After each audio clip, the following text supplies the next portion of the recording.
What's up YouTube, Capital G here. Looks like the assault mode support in Dark Neostorm continues. Looks like Konami is really trying to bring back assault mode for 2019. I kind of feel like at this point they should have just made Rising Rampage like the assault mode set and maybe had like assault mode for Link monsters. I thought that would have been kind of cool. Maybe they'll make it a pendulum set, maybe they won't. At this point it's just anybody's guess, but let's go ahead and check out the brand new assault mode trap card. This is Assault Reboot and is not nearly as good as Assault Mode 0 in my opinion. So, Assault Reboot is a normal trap card. The first and second effects are both hard once per turn. The first effect says tribute one Assault Mode monster, special summon one Assault Mode monster with a different name from your deck in defense position, ignoring its summoning conditions. Effect number 2, you can banish this card from your graveyard, then target any number of cards with different names in your graveyard that are either Assault Mode Activate or cards that specifically list the card Assault Mode Activates in their text,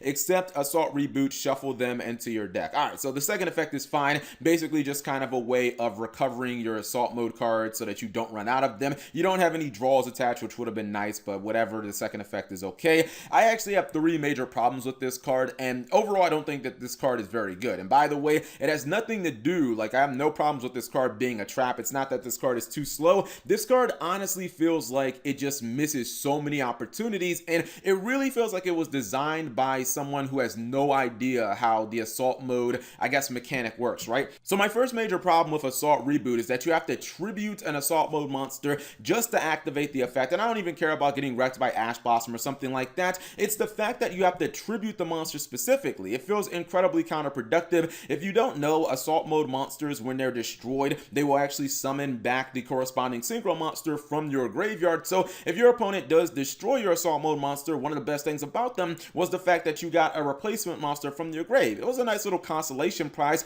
but if you're tributing the monster, it's never going to activate. So that just feels incredibly counterproductive, and it just feels like they could have adjusted a couple of words, maybe had you target your assault mode monster and then destroy it immediately. That would have been, a lot better, because you would have gotten that monster from the deck and you would have gotten a monster from your graveyard as well. My second problem is that you're forced to summon an assault mode monster with a different name. It would have been far better if you would have been able to use one Stardust assault mode to summon another one. Like, that would have been pretty good. And I talked about this in my last video with the assault mode 0. The only card that holds up by today's standards when it comes to assault modes is the Stardust assault mode. Like, that card is still amazing, 3000 attack, walking Infernity Barrier. But outside of that, the Red Dragon assault mode's okay. It does blow up your monsters as well. Outside of those, I feel like none of them are actually even playable. Let's just say best case scenario, right? Maybe you used assault mode 0 to summon the Red Dragon assault mode because you were kind of forced to. It was the only one in your hand, and then you're trying to go into the Stardust assault mode, right? Like, that would probably be a decent play. But that actually leads me into my third problem, is that the monster that you summon from your deck is not considered to be properly summoned. This means that the best assault mode, as I just said, Stardust assault mode, once you use the effect and you use the Infernity Barrier, it goes to the graveyard. It's never going to special summon itself. You guys remember that card Starlight Road? You know how when you resolve it, you get a Stardust Dragon on field, and that Stardust Dragon can use its effect and negate maybe a Regeki or something like that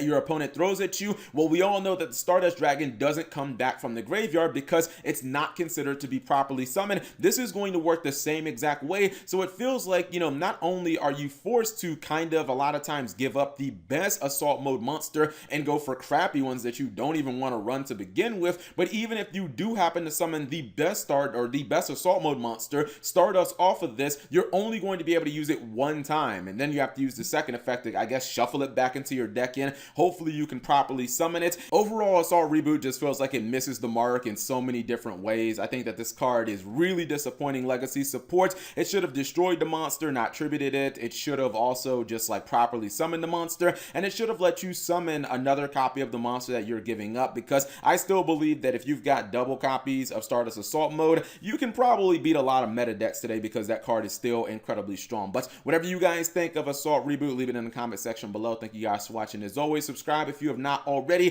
Turn on that notification bell for daily videos, and happy holidays.